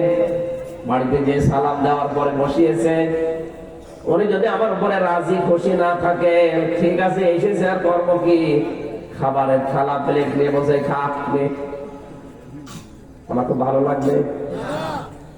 আরে মেহমান হিসাবে আল্লাহ তোমাকে নিয়েছে, খাবারও দেবে, যদি ওই রকম নিয়ে খায় এরকম না বলে মাছের কলিজা দিয়ে নিজের কুদরতি হাতে তুলে তুলে আপনাকে খাওয়ায়, আর বলে মেহমানেরা আজকে থেকে আমি তোমাদের উপরে বেশি খুশি হয়ে গেলাম, তখন মেহমান খেয়ে থাক না খেয়ে থাক এমনিতেই পেট ভরে যাবে।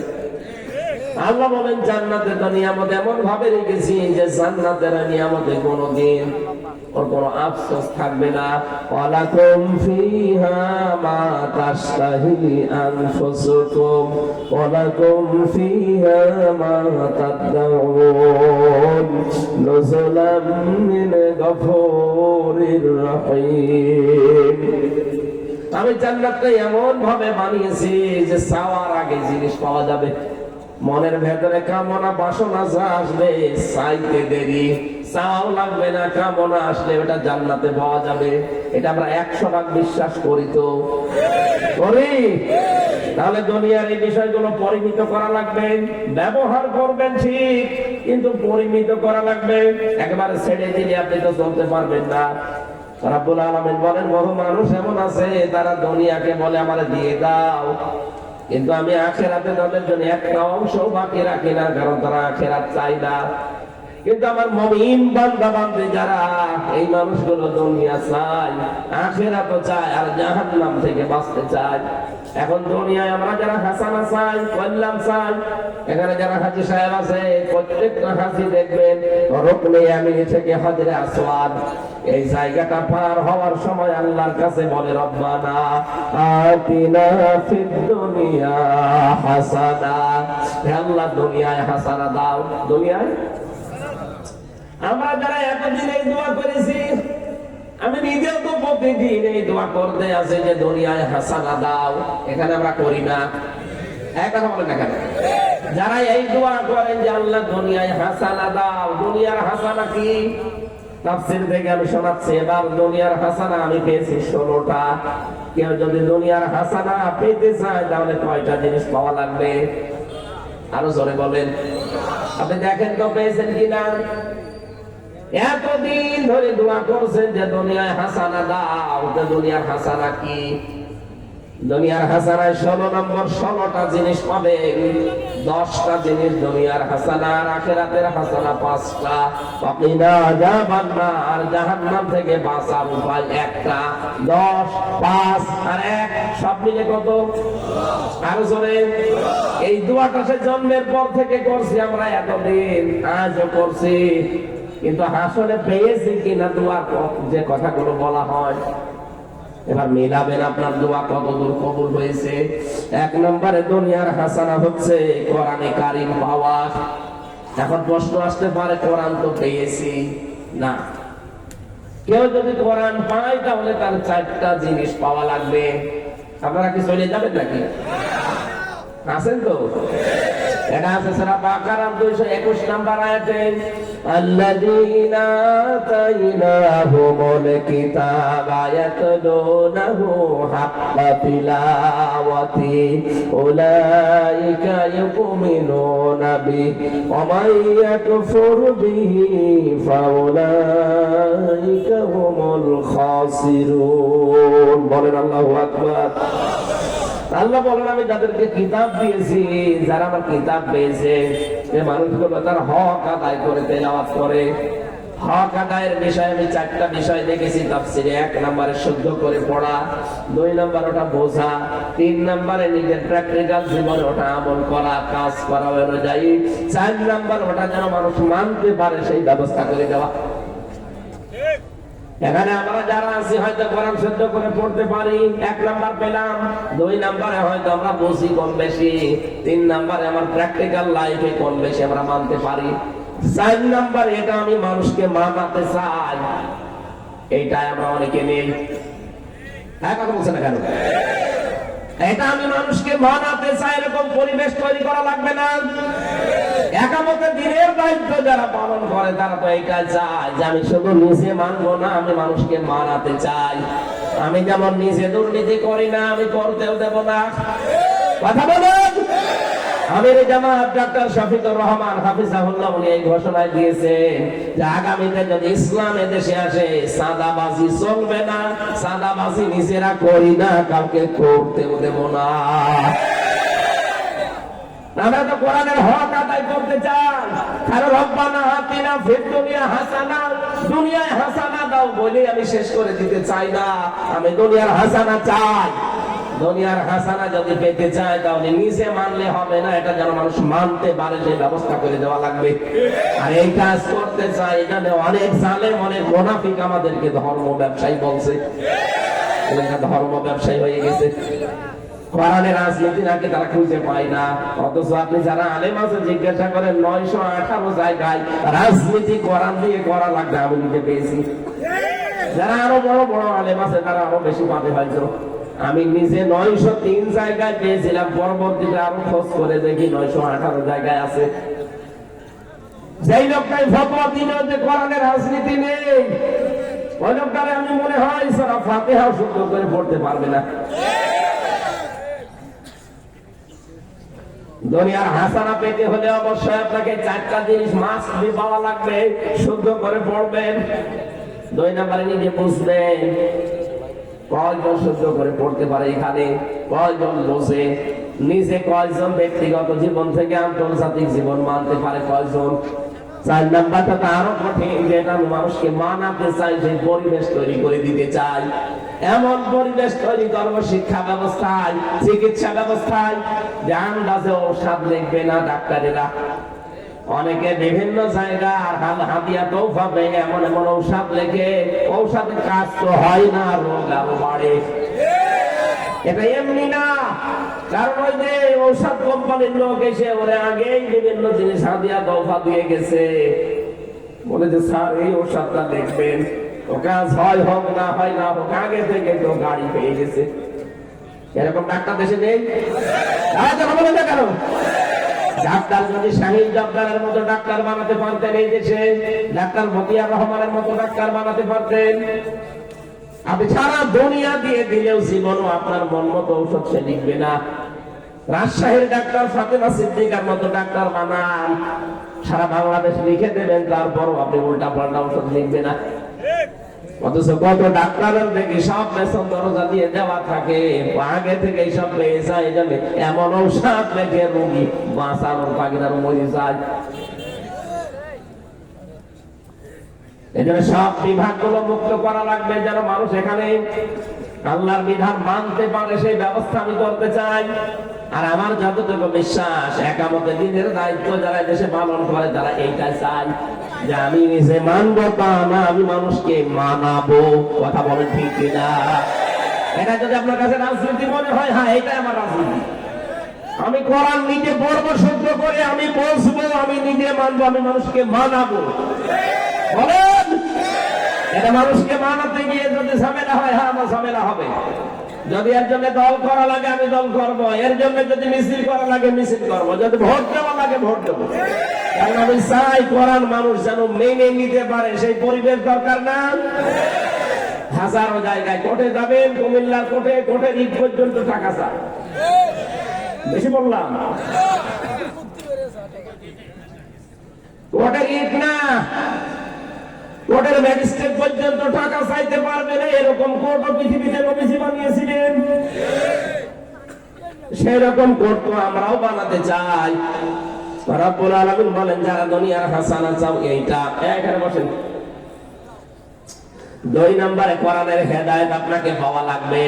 3 নম্বরে পরিশ্রম করতে পারা, এটা দুনিয়ার হাসানা। আজ আমরা বসে খেতে চাই না, শ্রম দেওয়া লাগবে। লাকাদ খালাকনাল ইনসানা ফি কাবাদ, অবশ্যই আমি আল্লাহ মানুষকে বানিয়েছি কঠোর পরিশ্রমের পর পরিশ্রম দিয়ে। আপনার বাবার স্ফলিঙ্গ দিয়ে যখন এই দ্রুত গতিতে বীর্যটা বের হয়ে যায়, বিজ্ঞান এখন কম্পিউটারে দেখতে পাচ্ছে 1 ফোঁটা নাপাক পানির ভেতরে 40,000 আমির হামজা তৈরি হওয়ার ক্ষমতা আছে 1 ফোঁটা নাপাক পানির ভেতরে। ফালিয়ানজুরিল ইনসানু মিম্মা খুলিকা মিম্মা দাফিক ইয়াখরুজু মিন বাইনিস সুলবি ওয়াত তারাইব। এই 1 ফোঁটা নাপাক পানি যখন বাবার স্ফলিঙ্গ দিয়ে মায়ের রেহেমের ভেতরে পড়তে থাকে, এই জরায়ু থেকে এই দেওয়াল ধাক্কা দিতে দিতে যায় একেবারে যেই ফিকারার মাকিন যেটা আছে ওখানে যাওয়ার আগে অনেকে হয়তো পড়ে যায় দেওয়ালের সাথে ধাক্কা লেগে।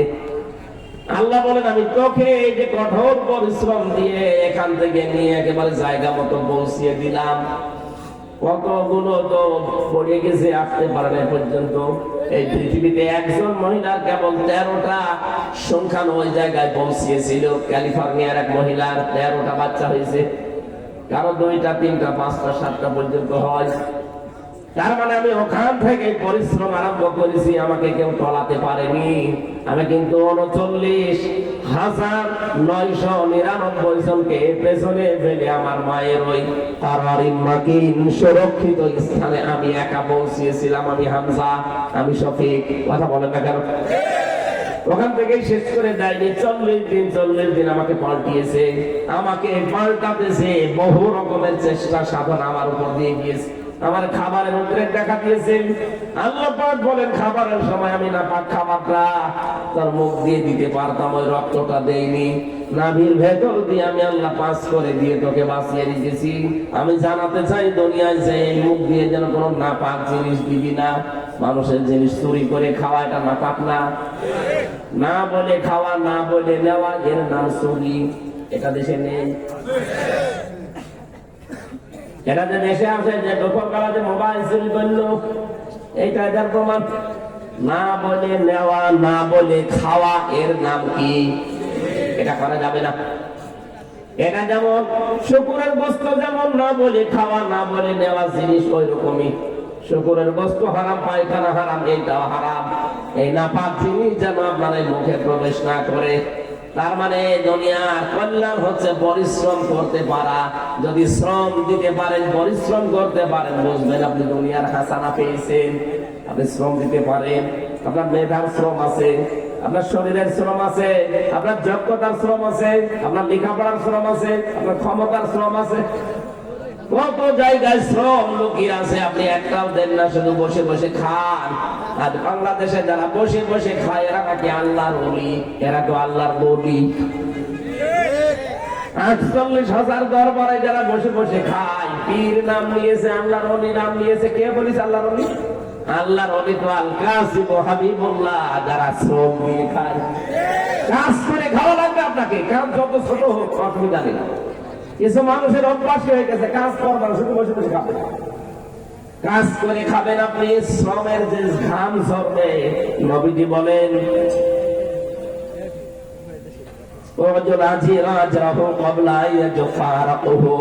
শ্রমিকের ঘাম শুকিয়ে যাওয়ার আগে তার টাকাটা হাতে ধরিয়ে দাও।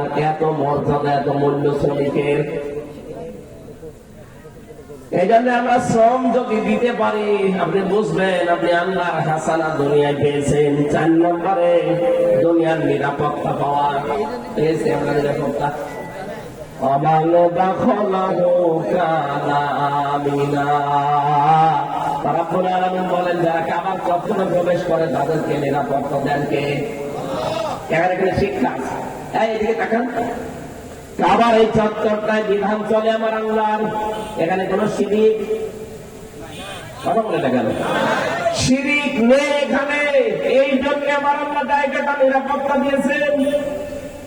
আমার বাংলাদেশ কি কাবা শরীফ? বলেন বলেন। এই টাকায় যদি আমরা এখন নিরাপত্তা দিতে চাই, মাস্ট বি এই জায়গাটাও শিরিক মুক্ত করা লাগবে। সুতরাং 56,000 বর্গ মাইল যদি আমরা শিরিক মুক্ত করতে পারি, এই দেশটাও আমার আল্লাহ নিরাপত্তা দিয়ে দেবেন। সূরা আনাম 7 নম্বর পারা 17 নম্বর পৃষ্ঠার প্রথম নম্বর লাইনের 82 নম্বর আয়াতের প্রথম অংশটা পাবেন। আল্লাযীনা আমানু ওয়া লাম ইয়ালবিসু ঈমানাহুম বিযুলমিন উলাইকা লাহুমুল আমনু ওয়া হুম মুহতাদুন। রব্বুল আলামিন বলেন, যারা ঈমান আনে ঈমানের সাথে, এখানে জুলুম মানে শিরক, তাফসীরে আছে জুলমিন আই শিরকিন, যারা নিজেদের ঈমানের সাথে শিরিক মিশ্রণ করবে না। শিরিক এখন কাকে বলে এটা আপনাকে আগে জানা লাগবে। আল্লাহ যেটা পারে ওইটা অন্য কেউ পারে, এই কথা বিশ্বাস করার নাম শিরিক। আর আসতে বলেন বলেন তো, এই দুনিয়া চালাতে পারে কে? আরো জোরে, আলা লাহুল খালকু ওয়াল আমরু, দুনিয়া বানিয়েছেন যিনি, হুকুম চলবে। আরো আসতে বলেন। এটা সূরা আরাফের 54 নম্বর আয়াতের মাঝের অংশে আছে, আলা লাহুল খালকু ওয়াল আমর, দুনিয়া বানিয়েছি আমি, এখানে বিধান চলবে কার? সুতরাং আল্লাহর এই জমিনে আল্লাহর আইন বাদ দিয়ে যারা অন্য আইন এখানে দাঁড় করাতে চান, তারা শিরিক করছেন। আর শিরিক করলে সে লোকটা মুশরিক। কথা বলছে না কেন? এর চাইতে ভেঙে ভেঙে কি বলা যায়? এর বড় অনেকে মনে হুজুর আমি বুঝি না। এদিকে আসেন, কানের নিচে দুটো থাপ্পড় দিয়ে বোঝাচ্ছি আপনাদের। আল্লাহর আইন বাদ দিয়ে অন্য আইন যারা দুনিয়ায় কায়েম করতে চাচ্ছেন, তারা শিরিক করছেন। কারণ আল্লাহ যেটা পারে ওটা অন্য কেউ বলেন বলেন। আমি আর নিচে নামলাম না, এর বড় যদি কেউ না বোঝা ভান করে থাকেন, আপনার কপালের হেদায়েত নেই। সুতরাং দুনিয়ার নিরাপত্তা পাওয়ার একটা পদ্ধতি আছে, শিরিক মুক্ত তৈরি করা লাগবে পৃথিবী। কাবা শরীফ যেমন শিরিক মুক্ত, এর জন্য আল্লাহ শান্তি স্বস্তি নিরাপত্তা দিয়ে দিয়েছেন। কাবার বাইরে যাবেন, সেখানে চিন্তা আছে, মারামারি আছে, গালাগালি আছে, কিন্তু কাবার ভেতরে কোনো মারামারি, পুরাটা নিরাপত্তায় আল্লাহ ঢেকে দিয়েছেন। দুনিয়ার হাসানা চায়, হাসানা চায়, হাসানা চায়, আমরা হাসানা দেবে। দুনিয়াকে শিরিক মুক্ত করো। আর শিরিক আরো কি করে হয় সেই কাজ করেন। কত মানুষ এই দেশে আমরা বলতে শুনি ক্ষমতার উৎস জনগণ, এটা শিরিক। ক্ষমতার উৎস কে?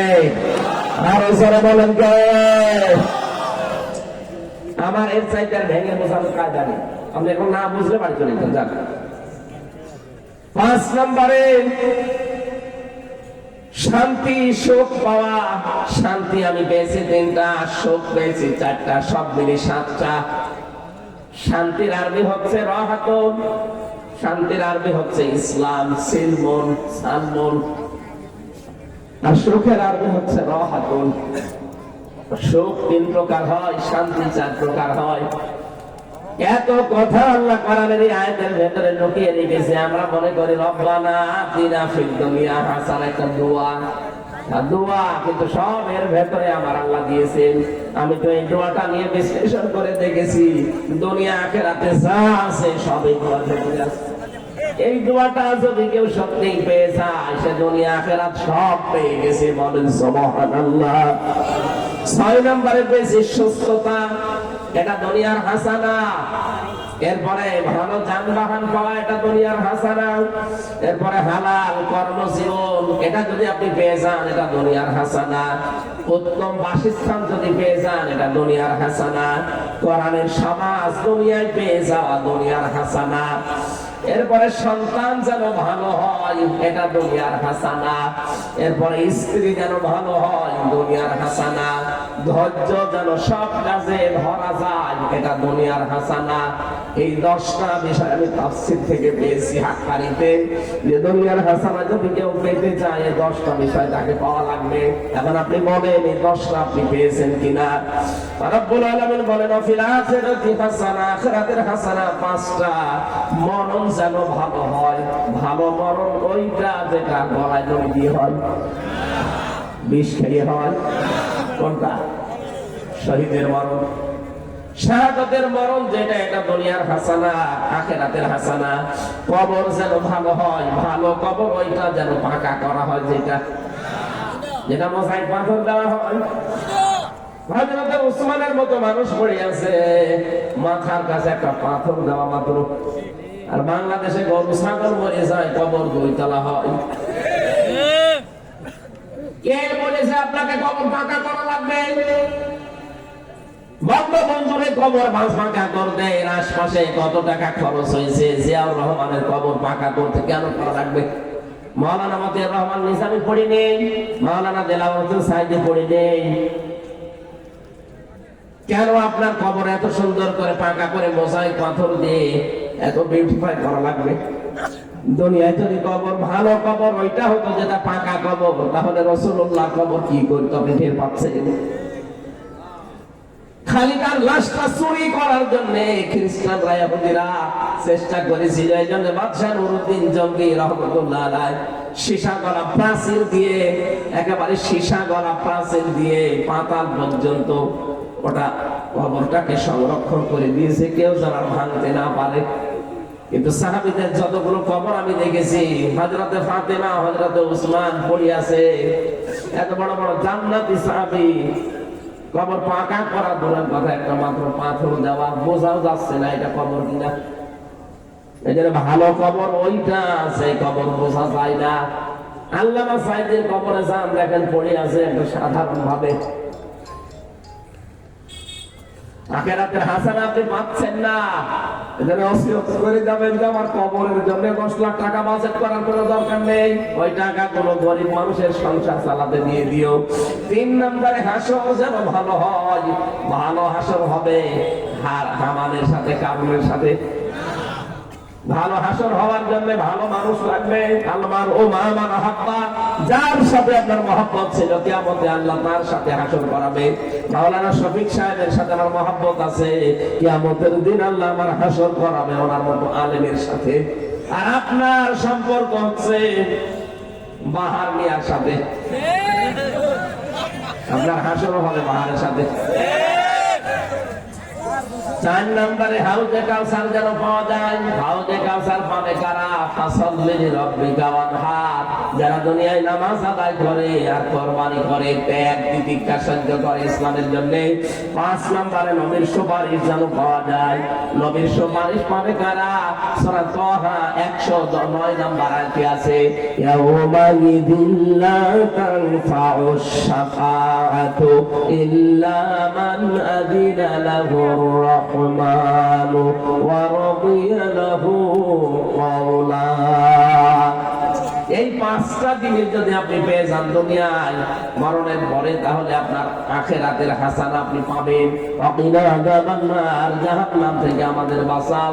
নবীজি বলেন জাহান্নাম থেকে বাঁচার উপায় মাত্র একটা, হাল আদুল্লুকুম আলা তিজারাতিন তুনজিকুম মিন আযাবিন আলীম। তোমাদেরকে এমন একটা ব্যবসার কথা বলবো যেটা করলে জাহান্নামের আগুনে যাওয়া লাগবে না। আল্লাহ রাসূলের উপর ঈমান আনার পর তাদের বিধানকে জমিনে কায়েমের জন্য জান আর মাল দিয়ে চেষ্টা করে যাওয়া। যালিকুম খায়রুল লাকুম ইন কুনতুম তা'লামুন, এইটাই উত্তম কাজ যদি তোমরা জানো। তাহলে জাহান্নাম থেকে বাঁচার উপায় একটা আছে, জান আর মাল দিয়ে জমিনে আল্লাহর বিধান কায়েমের জন্য চেষ্টা করা লাগবে। কয়টা বিষয় পেলাম আজকের আয়াতে? 16টা। কয়টা? আরো জোরে বলেন। দুনিয়ার হাসানা কয়টা? 10টা। দুনিয়ার হাসানা আরো জোরে। আপনি যে প্রতিদিন মোনাজাত করেন, রব্বানা আতিনা ফিদ দুনিয়া হাসানা, আল্লাহ দুনিয়ার হাসানা দাও, আপনি পেয়েছেন কিনা এবার বলেন। আমি যেগুলো মিলালাম কোরআন দিয়ে, আপনি পেয়েছেন এগুলো? না, পাননি। আপনি প্রথমটাই তো পাননি। কোরআন যে পড়া লাগবে, কোরআন পাওয়ার হক কয়টা? সহ্য করে পড়া, নিজে বোঝা, নিজে আমল করা, আর মানুষ যেন মানতে পারে সেই ব্যবস্থা করার চেষ্টা করা। যারা আজ করে যাচ্ছে তারাই জানেনের টার্গেট ছিল। যতদিন পর্যন্ত আল্লামা শফি হেফাজতের সাবেক আমির কোরআন পড়েছে, বুঝেছে, নিজে আমল করেছে, কোন শত্রু ছিল না। যখনই বলেছে না এটা আমি মানুষকে মানাতে চাই, তখনই তার নাম হয়ে গেছে তেতুল হুজুর। আল্লামা সাইদি যতদিন কোরআন পড়েছে বুঝেছে নিজে আমল করেছে, শত্রু ছিল না। যেই বলেছে না এটা আমি মানুষকে মানাতে চাই, তখনই তার বরাতে জেলখানা। কথা বলে না কেন? আমাকেও তো ধরার পরে পড়েছিল জালেমরা যে আপনাকে যা বলতে বলি এগুলো শুধু বলবেন। আপনাকে আমরা ওলামা লীগের সেক্রেটারি বানিয়ে দেবো, কুষ্টিয়া ভার্সিটি, এরকম না। আমার যে লোকটা ধরেছিল আসাদুজ্জামান, কাউন্টার টেররিজমের এই শয়তান, এ আমার বারবার চোখ বেঁধে দিয়েছে তোর ঘরে, পেছনে হাত বেঁধে চোখ বেঁধে নিয়ে গিয়ে বলতো আপনার এত ঝামেলা দরকার কি, সারাটা জীবন নষ্ট করবেন। আবার মানুষকে বলতো আশপাশে যারা থাকবে পিটান রে, পিটান, উল্টো করে পিটান। আমার অফার দিত বারবার যে আপনাকে আমরা অফার দেই, কথা বলেন না কেন? ওনার চোখটা খুলে দিন দেখি আপনার চেহারাটা। মানুষ নামে একটা টাটকা শয়তান আমার বারবার বলেছে আমরা কুষ্টিয়া ভার্সিটির আপনার ওলামা লীগের সভাপতি বানিয়ে দেবো, সেক্রেটারি বানিয়ে দেবো। শুধু যা বলতে বলি এগুলো বলবেন আদালতে, না মিথ্যা কথা বলা যাবে না। জামাত ইসলামের বিরুদ্ধে, শিবিরের বিরুদ্ধে, আকিস গ্রুপ আমি চাকরি করতাম, আকিসের বিরুদ্ধে বলবেন, তার মানে ওদের বিরুদ্ধে বলি ওদেরকে কালার করবে, ওদের কাছ থেকে মাল খাবে। এখানে কে যেন একটা গান বেঁধেছে, আগে কি সুন্দর মাল কামাইতাম আমরা।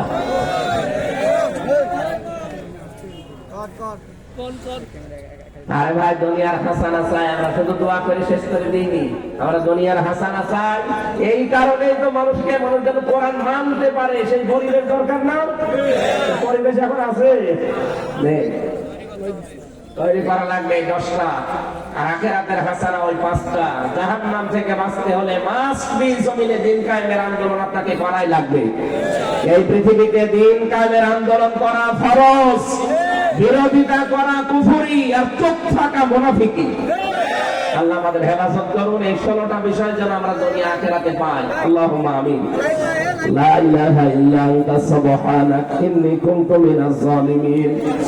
রব্বানা আতিনা ফিদ দুনিয়া হাসানাহ ওয়া ফিল আখিরাতি হাসানাহ ওয়া কিনা আযাবান নার। রব্বুল আলামিন।